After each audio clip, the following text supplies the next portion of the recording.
chers téléspectateurs, ici Gloria Mbegou, animatrice de City MTV, chaîne télévision mondiale.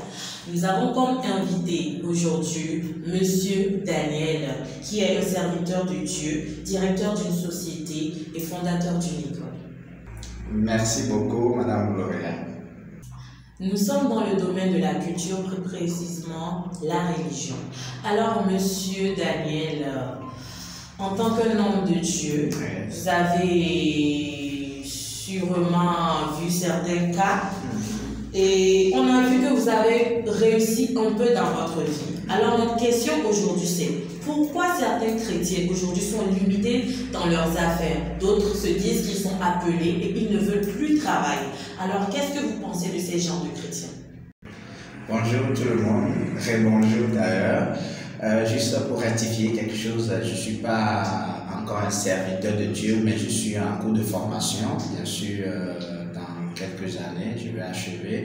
Ce n'est pas la formation qui importe, mais ce qui importe, c'est le partage de la parole, mais néanmoins, il faut se faire former.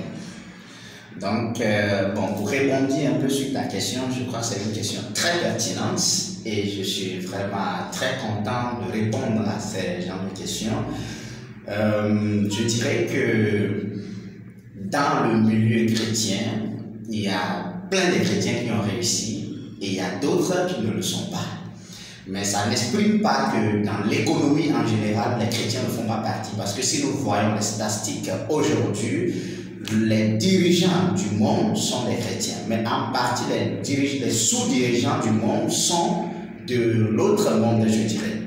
Mais ce qui est dangereux, parce que quand le dirigeant principal va tomber, les sous-dirigeants qui montent en volume, c'est eux qui vont récupérer la tête. Et ça ne peut pas arriver très tôt maintenant, mais dans certaines années, parce que la peur des chrétiens, c'est de réfléchir par rapport aux années à venir et non ce qui est là maintenant. Si nous voyons aujourd'hui l'autre monde, les gens de l'autre monde sont un peu plus en avant et les chrétiens, bien sûr, sont à la tête. Maintenant, je vais dire, au milieu chrétien, c'est vrai, la pauvreté règne un peu. Et si je rentre dans la parole du Seigneur, dans Deutéronome 28, et dans Deutéronome 28, je pense qu'on va le lire pour que ça soit un peu plus concret, que ça ne soit pas n'importe quoi qui est raconté. Et nous prenons précisément le Deutéronome 28 et le verset 7. Il dit, l'Éternel te donnera la victoire sur tes ennemis qui s'élèveront contre toi. Ils sortiront contre toi par un seul chemin et ils s'enfuiront devant toi par 7 chemins. L'Éternel ordonnera à la bénédiction d'être avec toi dans tes greniers, dans toutes tes entreprises. Il te bénira dans le pays que l'Éternel, ton Dieu, te donne.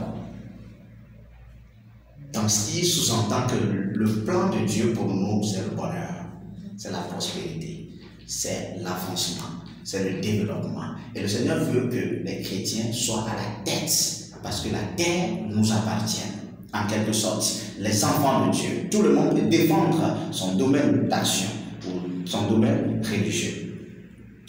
Mais le pire dans le milieu chrétien, c'est que la jeunesse chrétienne ne prend pas de défi ou n'entreprend pas le défi. Entreprendre le défi signifie quoi? Entreprendre le défi, c'est de prendre en main quelque chose impossible où les autres n'ont pas réussi, mais que tu t'entêtes à le réussir à coup sûr. Parce que Dieu a dit, tu vas prospérer dans tes entreprises, mais ça ne veut dire pas que automatiquement tu commences aujourd'hui et tu réussis aujourd'hui. Non. Sinon, Jésus, étant un leader du ciel, qui a de la chair humaine venant sur les terres, pouvait réussir le même jour qu'il a été accouché. Il peut prendre l'âge au même jour, grandir et avoir tout le même jour, prêcher des grands ministères, traîner la foule derrière. Mais ça n'a pas été comme ça. Et si nous voyons dans l'Ancien Testament, Aaron au temps de Moïse, on cherchait un sacrificateur qui va seconder Moïse pendant qu'il avait des batailles. Ce qui veut dire que quoi? Dieu est capable de tout. Mais Dieu veut que nous entreprenions des bons chemins, les chemins de formation. Il dit, si l'homme ne traverse pas le feu, il ne deviendra pas un lot de qualité.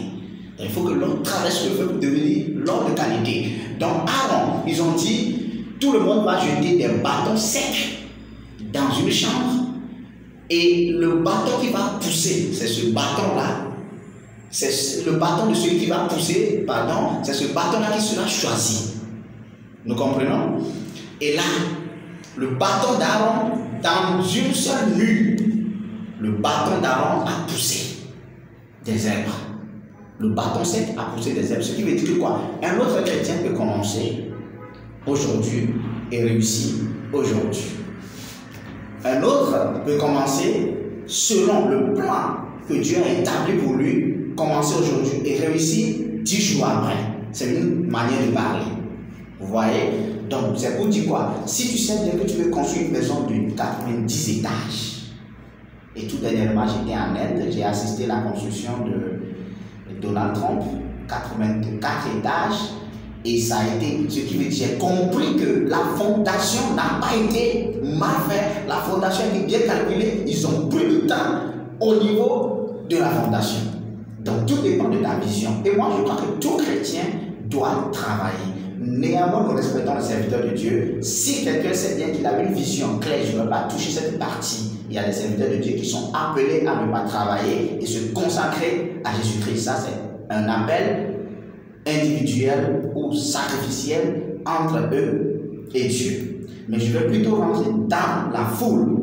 Les chrétiens, les jeunes chrétiens, ceux qui ont déjà le diplôme enfermés dans leur placard et qui cherchent l'emploi et qui ne trouvent pas, je crois que ceux qui sont appris, ou si Dieu leur donne la capacité de voir plus mieux, ils peuvent faire sortir un projet et dire, et présenter ce projet au Seigneur et dire, je veux faire partie des meilleurs économistes de demain, les meilleurs donneurs d'ordre du monde de demain. Ça commence aujourd'hui.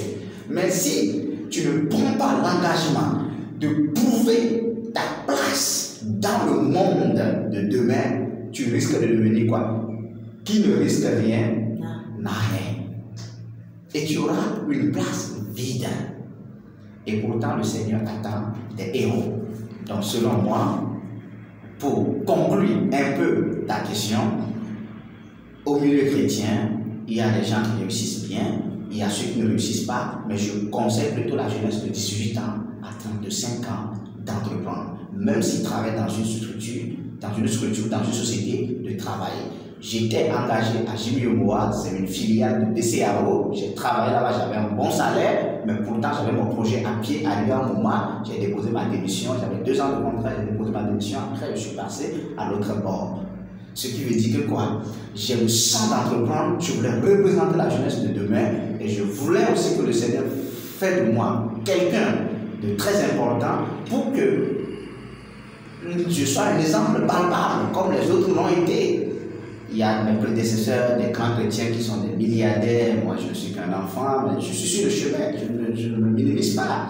Donc, je conseille plutôt la jeunesse chrétienne d'être fort et d'entreprendre des projets et d'être puissant et de s'attacher à Dieu et surtout de payer les dîmes et le Seigneur fera le reste. Merci beaucoup. Et je ne sais pas si peut-être il y a d'autres questions. Merci, Monsieur Daniel, pour votre réponse. Et j'espère que les téléspectateurs ont bien pris note. Et j'espère aussi que beaucoup de chrétiens qui sont dans ces genres de cas ont bien pris note aussi. Et j'espère qu'ils vont booster leur économie à travers cette édification. Merci. Bonjour tout le monde. Moi, c'est Rosalie, animatrice et blogueur sur Soutien TV. Je tiens d'abord à remercier ma collègue Gloria pour ces questions.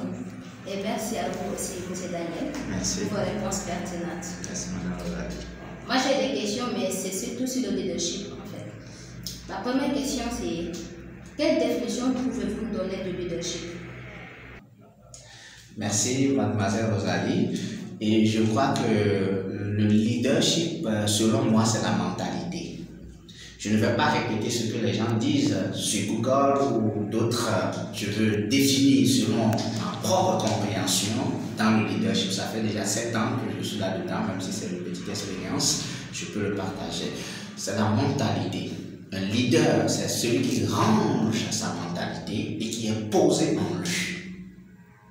Et le leader, c'est celui qui comprend quelque chose et qui amène les autres à comprendre cette chose ou soit à exposer cette chose aux autres, aux ceux qui travaillent autour de lui, et après qu'il laisse le choix à ces derniers-là de lui reprocher ou de lui corriger des choses importantes où ce leader, ce dernier se soumet à étudier et à accepter l'approche des uns et des autres. Donc, le leadership, c'est la mentalité.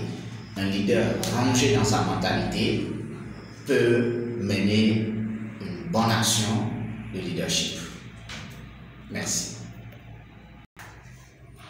Tantôt, ma collègue vous a présenté comme un serviteur de Dieu et un responsable dirigeant d'une société. Et en tant que tel, quels conseils pouvez-vous donner à ces jeunes qui aspirent au leadership? Pour être simple, je crois que dans l'affaire ou dans la vie en général, il faut être honnête. Je donne 3 conseils. Il faut être honnête, humble et se sacrifier. Ces 3 mots permettent, ou ces 3 pratiques, je dirais, parce que c'est une vie.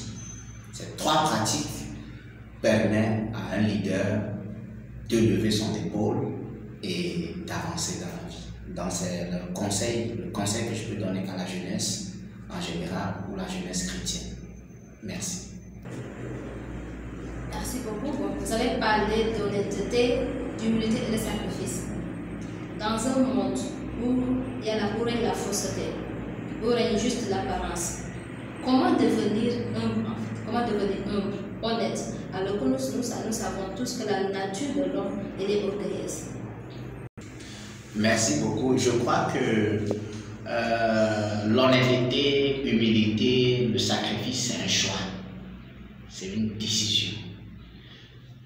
Donc, on ne peut pas donner un style de vie pour ça ou encadrer quelqu'un qui ne veut pas pratiquer ces vies-là ou ces pratiques que nous venons de donner, ces 3 points.